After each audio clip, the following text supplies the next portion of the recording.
Assalamualaikum warahmatullahi wabarakatuh. Saya Nur Febriani dengan NIM 2186 dari kelas 7E Prodi PGSD Universitas Muhammadiyah Tangerang.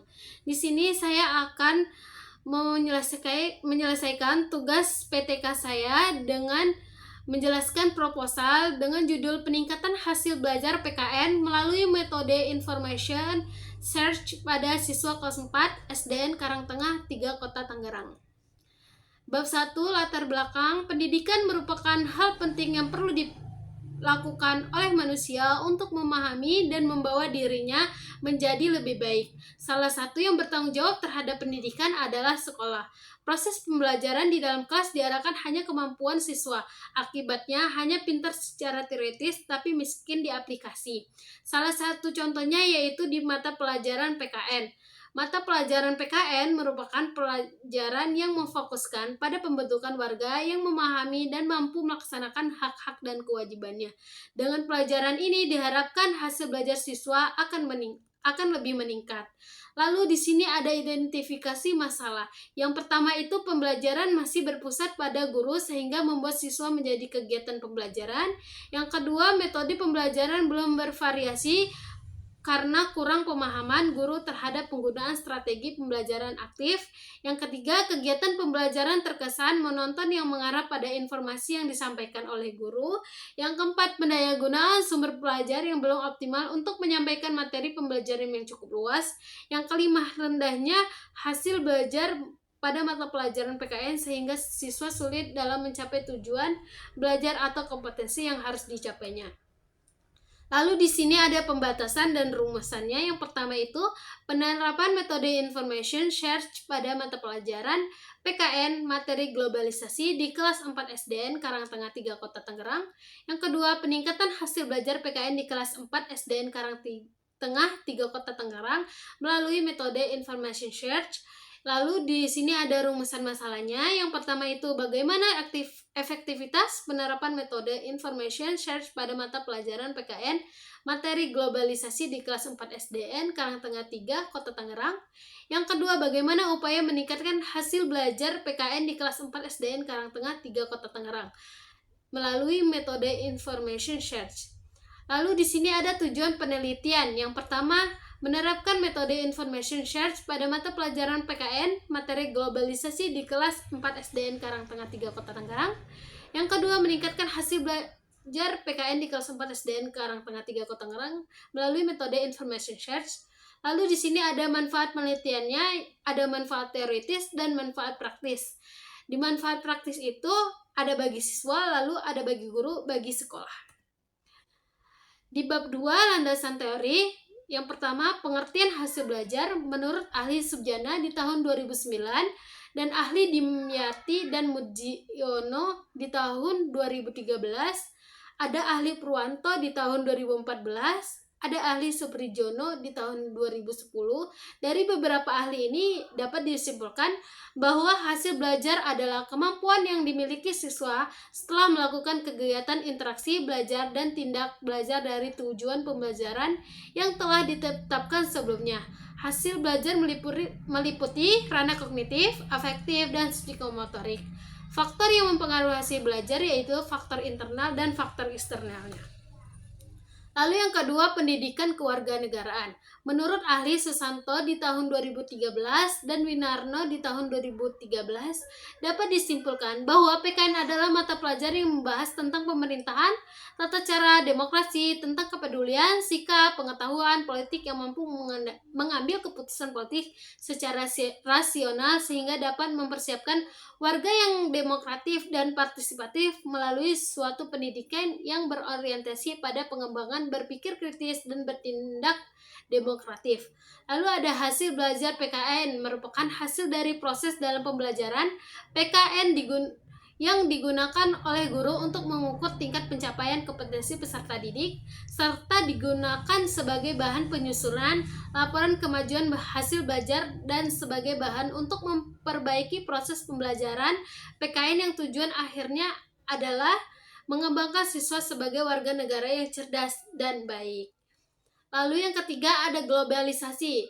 Globalisasi itu adalah proses menyatunya warga dunia secara umum dan menyeluruh menjadi kelompok masyarakat. Globalisasi ini mempunyai sisi positif dan negatif bergantung pada bagaimana cara seseorang itu menyikapi atau memandangnya. Beberapa dampak positif globalisasi yaitu yang pertama meningkatkan etos kerja yang tinggi, suka bekerja keras, disiplin, dan lain sebagainya. Yang kedua, kemajuan teknologi menyebabkan kehidupan sosial ekonomi lebih produktif, efektif, dan efisien. Yang ketiga, kemajuan di bidang teknologi, komunikasi, informasi, dan transportasi yang memudahkan kehidupan manusia. Selain itu ada dampak globalisasi berdampak negatif yaitu sebagai berikut. Yang pertama, semakin mudahnya nilai-nilai barat masuk ke Indonesia baik melalui internet, melalui media televisi maupun media cetak. Yang kedua, timbulnya sikap bergaya hidup mewah dan boros karena status seseorang di dalam masyarakat diukur berdasarkan kekayaan. Yang ketiga, mudah terpengaruh oleh hal yang tidak sesuai dengan kebiasaan atau kebudayaan suatu negara. Lalu di sini ada metode pembelajaran information shares. Metode information share merupakan metode pembelajaran yang menggugah siswa untuk aktif mencari sendiri jawaban dengan cara bekerja sama dengan siswa lainnya. Adapun langkah-langkah metode information shares menurut Zaini di tahun 2004 yaitu yang pertama, kelompokkan peserta didik ke dalam tim yang terdiri dari 3 atau 4 kelompok. Yang kedua, berilah setiap peserta didik bahan bacaan yang telah ditentukan. Materi sumbernya bisa mencakup dokumen, buku tes, artikel, atau informasi dan internet. Yang ketiga, berilah pertanyaan bagi setiap kelompok di mana dalam pertanyaan tersebut peserta didik diminta untuk mencari informasi atau jawaban yang diperoleh dari sumber bahan bacaan. Yang keempat itu perintahkan peserta didik untuk menentukan hasil informasi tersebut dalam LKS secara bersama-sama. Yang kelima, ulang kembali semua jawaban dari peserta didik dan mengembangkannya untuk menambah informasi peserta didik sehingga jawaban yang dia dapat semakin jelas. Lalu ada penelitian relevan. Yang pertama itu menurut Pung Purnamasari dengan judul penerapan strategi informasi search sebagai upaya meningkatkan prestasi siswa kelas 5 pada mata pelajaran ilmu pengetahuan sosial di MIN Yogyakarta 2. Yang kedua, Munasika dengan judul upaya meningkatkan pemahaman mata pelajaran Al-Quran hadis pada materi pokok kandungan surat An-Nasyr melalui strategi information search pada siswa kelas 4 MI Sidorejo di Tegalrejo, Magelang. Lalu di sini ada hipotesis tindakan. Hipotesis tindakan dalam penelitian ini merupakan penggunaan metode information search diduga dapat meningkatkan hasil belajar PKN tentang globalisasi pada siswa kelas 4 SDN Karangtengah 3 Kota Tangerang. Lalu di sini saya akan menjelaskan kerangka berpikir. Yang C, kerangka berpikir, upaya meningkatkan hasil belajar PKN tentang globalisasi melalui penggunaan metode information search pada kelas 4 SDN Karangtengah 3 Kota Tangerang. Di sini ada kondisi saat ini. Yang pertama, metode pembelajaran yang digunakan metode konvensional. Yang kedua, siswa pasif dalam kegiatan pembelajaran. Yang ketiga, pendayagunaan sumber belajar belum optimal. Yang keempat, rendahnya hasil belajar siswa. Lalu ada tindakan. Yang pertama itu penerapan metode pembelajaran information search. Yang kedua, meningkatkan aktivitas siswa dalam pembelajaran melalui information search di kelas. Lalu di sini ada tujuan atau hasilnya. Yang pertama, hasil belajar siswa lebih meningkat. Di bab 3, di sini saya akan menjelaskan metode penelitian. A. Pendekatan penelitian. Jenis penelitian ini merupakan penelitian tindak kelas atau bisa disebut dengan PTK yang merupakan pencermatan terhadap kegiatan belajar untuk memperbaiki dan meningkatkan mutu pembelajaran melalui proses yang direncanakan. Penelitian ini dilakukan model kemis dan MC Tanger yang melibatkan perencanaan, tindakan, pengamatan, refleksi, dan perencanaan kembali sebagai dasar pemecahan permasalahan. B. Kehadiran dan peran peneliti di lapangan. Kehadiran peneliti dalam penelitian tindak kelas atau PTK adalah sebagai peneliti dan guru. Peneliti merencanakan pembelajaran, melakukan tindakan, pengamatan, dan refleksi untuk memperbaiki pembelajaran pendidikan kewarganegaraan pada siswa kelas 4 dengan metode information search berkolaborasi dengan 2 rekan sejawat sebagai pengamat.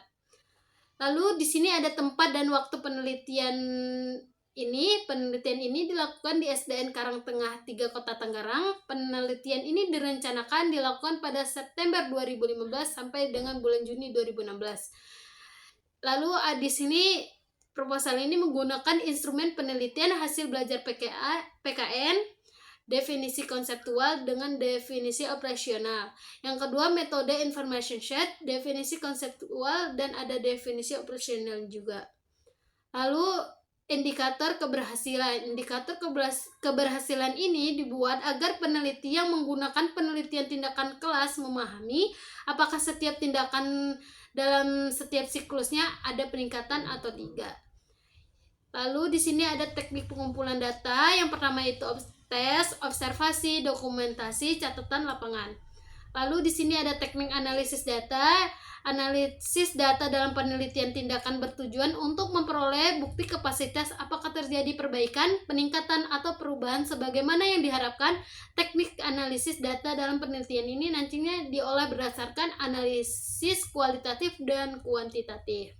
Lalu di sini ada keabsahan data. Untuk memperoleh penyajian data yang akurat, maka dibutuhkan pemeriksaan sumber data dalam hal meliputi di sini ada triangulasi sumber, triangulasi teknik, dan triangulasi waktu. Desain dan prosedur penelitian ini tindakan kelas yang akan dilaksanakan oleh peneliti terdiri dari 3 siklus, yaitu siklus pertama, siklus kedua, dan siklus ketiga.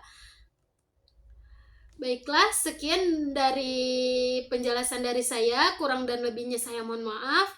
Wassalamualaikum warahmatullahi wabarakatuh.